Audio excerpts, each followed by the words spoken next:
everyone. Welcome to day 9 of the Vet Your Spending Challenge. We are jumping into this challenge for another day and hopefully with some more excitement because we've been coming here night after night, getting ourselves not only mentally ready, money conscious, but also getting us into the space where we can begin to plan more effectively around the holidays and the holiday season. So yesterday I introduced to those of you who were tuning in, or for those of you who have registered, and you would have received one of your templates, which comes along with this challenge, for you to begin to start identifying what your preliminary list will be and what those projected costs would be.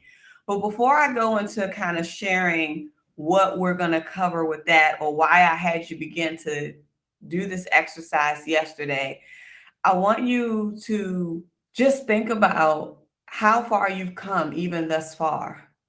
I shared previously how everything that we do inside of this challenge is designed to build on one another, and it's designed to help us tap into another element within ourselves so that way we can break out of societal norms and just go into the space of authenticity to really see, well, why am I even doing this? What is causing me to operate in the way in which I'm operating? And is there a way for me to course correct it so that I can make sure that it's in alignment with how I choose to live, or how I choose to show love or express love or be a blessing to others in any way, shape, or form. So I wanted to share with you guys a little bit around my story. So you all know that I've shared before, holiday season, you know my story, being insecure and just having a dysfunctional emotional relationship with money, and how I use access to credit to not only fund a portion of my insecurities by buying things for myself, but majority of the time using my access to credit or using my financial resources to be a blessing to other people, but deep down because I wanted them to love me and I wanted to feel that love that I felt like I didn't have for my own self.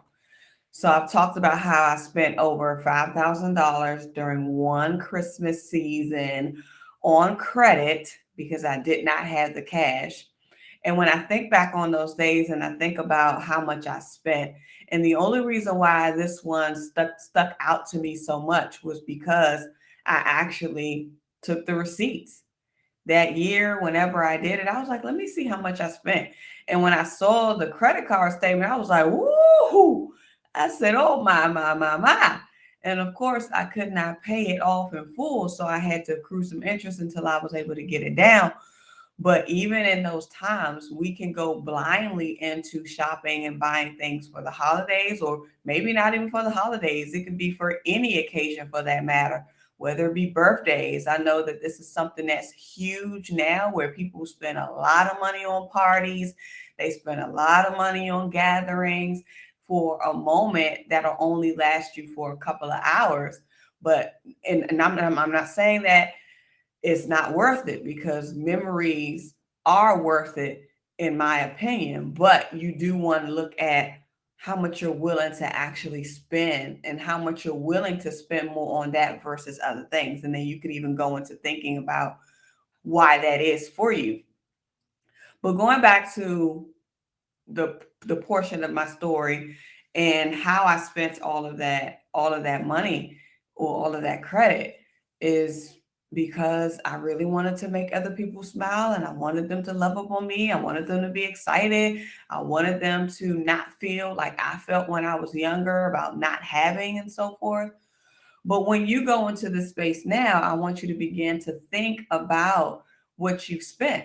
So last night you had an opportunity to start projecting and creating your preliminary list. And speaking of your preliminary list, this touched a few of you. So as I was reading your growth work assignments, I saw how you referenced the fact of looking at giving from the heart, and that being a new outlook for you because you never thought of it from that way. And it's a real thing. So that day 3, was intended for you. It wanted you to be able to pull on your reason for giving the things that you want to be able to give during this holiday season. And you notice in that template that was shared for day 3, it didn't have any dollar amounts. So it was just the name, it was the gift, and then it was the reason why you purchased it. That was it. And that was intended to be that way for a reason, because the numbers will come into play later on, which you actually started to begin to do last night. So if you started your preliminary list and if you started to incorporate your projections, high level, so this is not final at all, this is just a preliminary list of what you plan to get, why you want to get it, what do they mean to you, and then now projecting on and adding on what you expect to spend on that particular thing, or what would be expected to be spent on that particular thing, and then identifying your dates or the date range in which you plan to purchase those things. So why is this important? This is important because oftentimes when we shop, oftentimes when we do things for an event, oftentimes when we buy things for an event, there are many instances where we don't go back and we don't look at the receipts. We don't go back and look at how much the damage was. We don't even have an initial budget. It's just like, whatever it costs, I'm going to get it. And even if we do have a specific budget, if it's something that we really, really, really want, we are willing to sacrifice something that's actually needed in order to fulfill that want. But we're going to have a conversation on needs versus want on a later day, but we will be introducing that conversation. But just because you are in the space of recognizing that this is what you want to be able to give, or this is what you have the capacity to give, oftentimes we do it from the sense of, I don't want to say irrational, but just almost like second nature. And some of it could also be from a heart space. But I want you to decide, like, what are you choosing to give as gifts? What about the things that you purchase for others? Do you still have the receipts? Sometimes we may feel like we don't have the receipts, so we may not hold on to receipts. Don't worry, I have a plan for you, and I have a workaround for you, and I have an update for you that'll help you get that as well. But let's just take a moment to really look at the last event. And it doesn't even have to be Christmas. So whatever holiday you want to choose, or whatever special occasion you want to choose, whatever your most recent special occasion was, or if you want to prefer to go back to your most recent holiday, which is the upcoming holiday that's coming up, so last Christmas, then I want you to begin to see how you can identify the receipts to find out exactly how much you spent. So if you participated in the Vet Your Spending Challenge last year, then you already know the gems. You should already know your numbers, so you shouldn't have any problems. But for the new folks that are coming in, this is going to be new for you. And so because this is going to be new for you, you're probably not even thinking about all of the things that you might have purchased for a particular event, for a particular setting, or for a particular holiday. So how are you going to come up with this number? How are you going to identify how much damage you've done? Because we need to be able to see what the impact of that cash effect was. Because whenever that holiday happened, or whenever that special occasion happened, you was ready to run it up. You was ready to swipe it up. You was ready to make it rain at the check register. But do you even know how much it was? Do you even remember down to the dollar amount? See, when I did my growth work the other day, when I identified what I purchased during the last holiday season and how much I spent, and I did that whole exercise to take it back, I knew the exact dollar amount that I spent. And I shared with you all that I had actually went over budget because I did do one or two last minute kind of things, because that feeling started to surface of me wanting to at least do something or give something before I had to leave their presence. So even me as the facilitator, as the creator of this challenge, as the host of this challenge, and sharing these exercises with you, I want you to know that there will be times that you can and might and will go back a little bit on your word. Go back a little bit on your commitment. That temptation is real. The temptation is too real. So because I know how real the temptation is, I've learned to not beat myself up about it, and instead just acknowledge those moments and recognize those moments, so that way I can know how to deal with it better next time. Because I know that is going to be a situation that's going to trigger that urge to want to do it again. So for day 9, you're going to check on your actuals. And I want to show this to you all because I don't think that you saw this. So I'm just going to go ahead and pull up the growth work so that you guys can see the growth work. And here we go. So your growth work for day 9, you're going to look at your most recent holiday event or your most recent special occasion, whatever event type or occasion or holiday that you would like to choose based on your gift giving initiatives last year. So thinking about what you gave last year, think about the most recent special occasion, regardless of what it was, based on your gift giving initiatives last year, calculate how much you spent on gifts last year. So you're going to do the math. Calculate how much you spent on gifts last year. So if you can find the receipts, if you could check your credit card statements, if you could check your bank statements, if you can check anything that can show you what your transactions are, pull up your account, log in. You should at least be able to get 12 months worth of data online if you have access to your profiles online. And you could also do the alternative of requesting your statements, because you should be able to get that as well if you know which cards you might have used to purchase your gifts last year. If you use multiple cards to purchase gifts last year, then you know what that means. You need to be requesting multiple statements from each of those lenders to see if you can actually get your total amount spent, unless you have another way of maybe going to the platform that you would normally use to purchase those things so that you can pull up the receipt. That can be one way, or just using your bank statements as a way to kind of find out, this is when I normally go and shop, or this is when I normally go and spend, and just kind of see what transactions are showing up in that bank account or on those statements. But look at how much you spent, add that up, get yourself the total number. When you do that, you're checking your banking credit, you're checking your credit cards, you're checking your banking histories, and you're going to find the source for your actual numbers. We got to get to the source. We have to see it in order to really believe it, because you can think all day in your mind, oh yeah, I think I spent about this, I think I spent about that. But until you actually look at that receipt, until you actually pull that receipt up and you actually look at it itemized and you start adding all of those jokers up, it's going to be a different ball game. And I'm pretty sure for those of you who started to do your growth work from last night, that you see how quickly things on your list can add up. Some of y'all have 3 figures. Some of y'all have 4-figure numbers. Some of y'all probably got more than that if you haven't submitted your growth work yet, or if you submitted it already and I didn't get a chance to get to it prior to going live.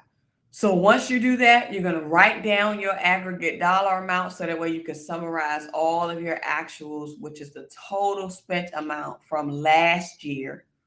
And you're going to make note of that number, so of course that you can include it inside of your growth work, but you're also going to include it inside of your template. So here is what you might not have noticed if you have access to the day 8 savings challenge, the day 8 template. So yesterday I shared this with those of you who are registered. You were to begin to prepare your preliminary list projections by identifying the person or identifying the organization who you would like to give gifts to. And you could even use your gift from day, well, not even that, because that was what you bought last year. But you're basically going to be adding on to those numbers coming up from day 3, because day 3 it was what did you buy and why. This one, we're thinking about what do we want to buy and why, and then we're going to put a dollar amount on it. So your gift receipt, your gift recipient name, whether it be a person, organization, who they are to you, what their connection is to you, what it is that you want to get for them, if it's tangible or intangible. And as you fill this out, your numbers will populate. It will add up here, as well as your counts for intangible items versus tangible items. And I bet you didn't notice this little box up here. So this little box at the top of G, in column G, this is where you are going to input your actual numbers. So you will see a note reference that says enter the actual amount you spent last holiday season after completing your growth work for day 9. So remember, today is day 9. So that's the exercise that I just shared with you. So as you do your numbers, you make your list, you find your receipts, you get to your sources, you total up your money, you total up your numbers from your spending, whether it be from the last holiday or any special occasion, whichever one you want to choose, you're going to put that amount there. You're going to put that amount right up here. So I'll just give an example. I'm just going to say 1,000. I'm going to say 200. I'm going to say 500. So as you're putting in the amounts, of course, the projected cost preliminary list total is going up. And let's say, for example, somebody give me a number of how much they feel like they spent last year. So if you spent, I'm going to say 650. That's not where I want to put it. I want to put it up here. If you say you spent about 650, that number is going to go there.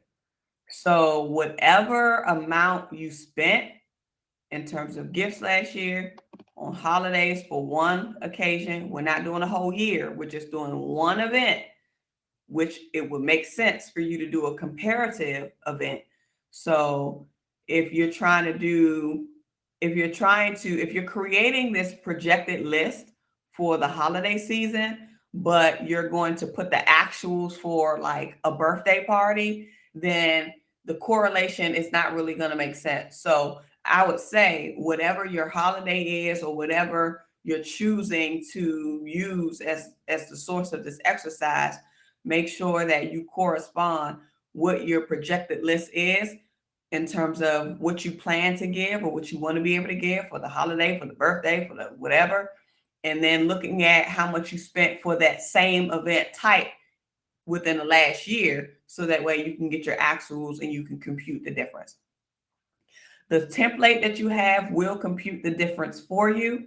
As you can see, we're going to hold on to this number so you don't have to do anything. All you have to do is put your number in right here once you get your actuals together.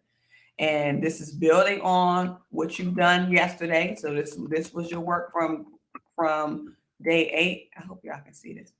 This is your growth work from day 8. And the only thing that you're adding for day 9, once you add it up, is your amount. So that's pretty straightforward, right? Is that fair enough for you all? Is that fair enough?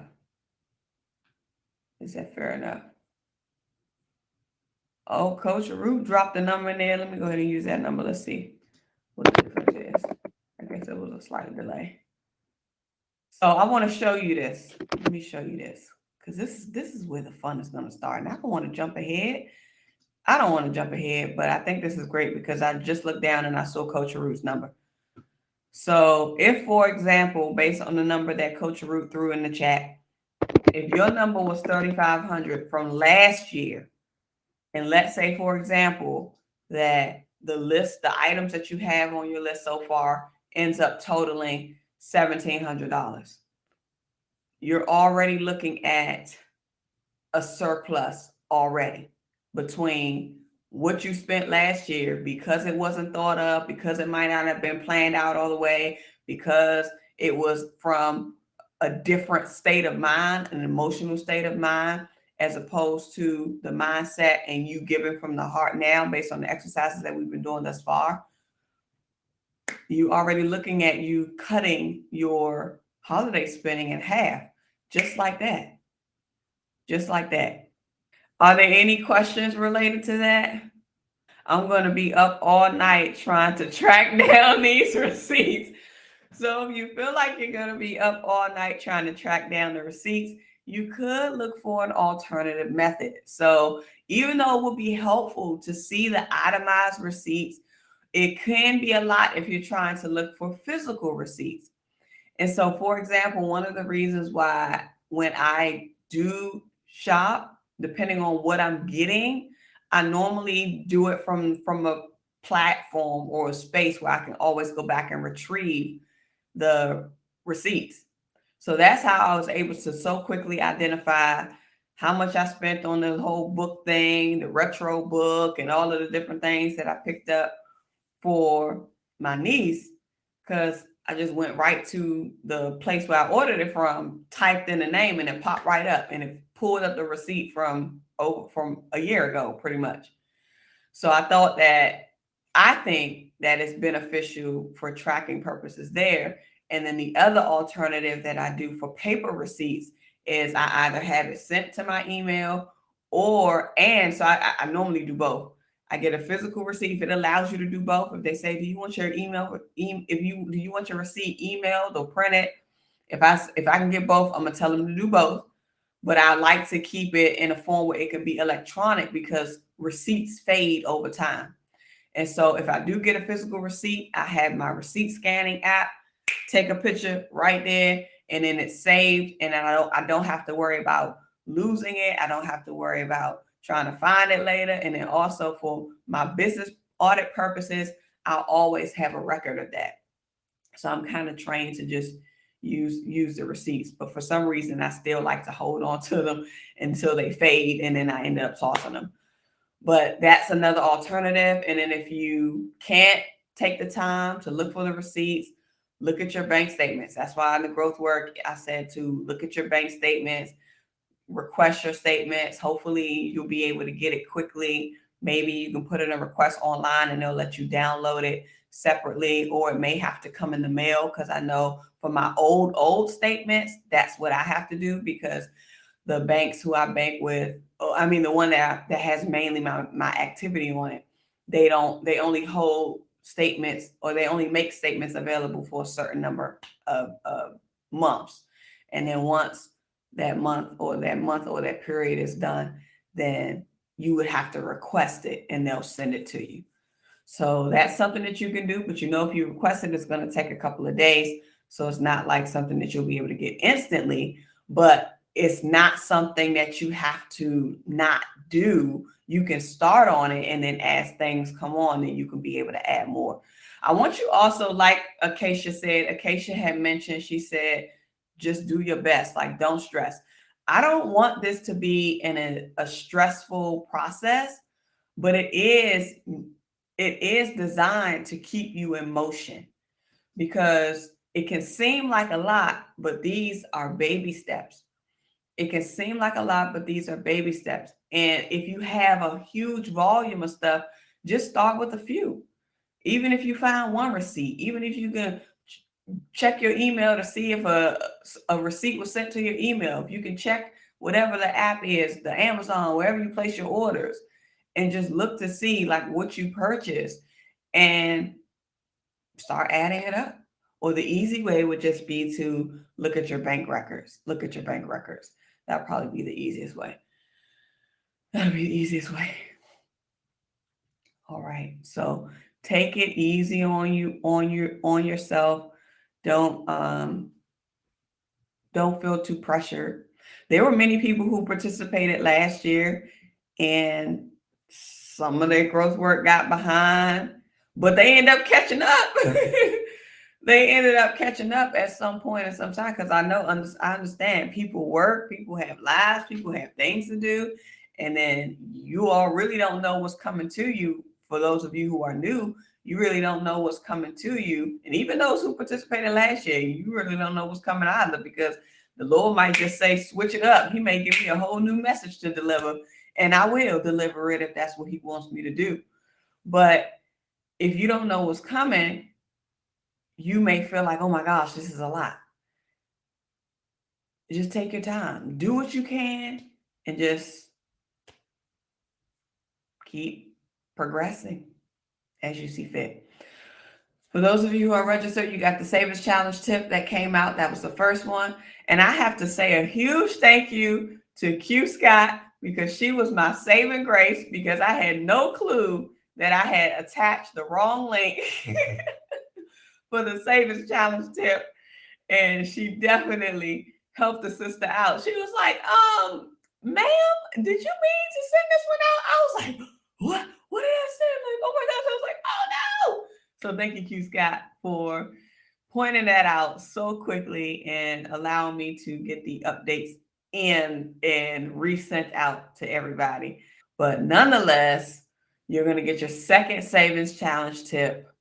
But in the interim, I would just focus on calculating, first identifying what the holiday is that you're going to choose or the special occasion that you're going to choose. And even if you don't have a special occasion that even if you don't have a special occasion that you're planning to do a projection for this year, but you haven't had to spend in that capacity on it last year, just still look at the last event that you had to do spending on and just calculate that amount, just so that way you can have a ballpark and a realization of how much you actually expended out the door when it came to this particular event. I know for me, the holiday last year, I mean, it was more than just the gifts that were purchased for the kids, but you all have to think about that. I traveled. I had to travel. I had to buy plane tickets. I had to rent a car. So like it was extremely expensive when I add up all of the costs of what I spent when I went to visit my family last year for the holidays. And not only that, just the things that I was doing, and it was a lot. It was a lot. Now that I think about it, it was a whole lot, because even we may think of it just from the tangible gift that we wrap up or the tangible thing that we give, but what about how much it costs you to travel? What about how much it costs you when you bought all of this food? What about all of all of that stuff adds up. The gas that you had to put in the rental car, how many days you had to keep the rental car, and then driving it all the way back to the airport, and then having to put the gas back in it, and it was expensive. It was expensive. That's why your girl ain't going nowhere this year. Your girl ain't going nowhere this year. I had to make an executive decision. I had to make an executive decision, especially now that all of the money I done spent on my mama house. Child, I ain't going nowhere. I ain't traveling nowhere. I had to take a second look, and I was like, I'm about to buy what? Uh-uh. Uh-uh. Not in 2022. Those plans got to go out the window for right now. So, vet your spending challenge, day 9 growth work. You already know your assignment. You can just get started on it. You already have the template. So once you get your number finalized, just add it in that box. Once the replay email comes out for savings challenge tip number 2, you can get started on that. And I want to celebrate just a few folks real quick, because some of y'all took it up a notch. Some of y'all took it up a notch with your growth work. Some of y'all actually sent me your list. You was like, take a look at this. You done sent me my own template back with all your stuff in it and said, take a look at this. I said, come on. That got me so excited. And then hearing and reading all of the things that you said inside of your growth work, how powerful the exercise was for you. It's just beautiful. This is the only thing that literally lights me up and gives me strength, is me being able to facilitate this conversation and facilitate this transformation, but most importantly, getting to read and see what you're doing on your end. Y'all are out here doing it. And if I got to stay up all night and review growth work assignments, then I'm going to stay up all night and review growth work assignments, because that was one of the commitments that I made, to make sure that whoever said yes to this experience, that I was going to make sure that I valued their time and I valued their work, and then I give them valuable feedback. The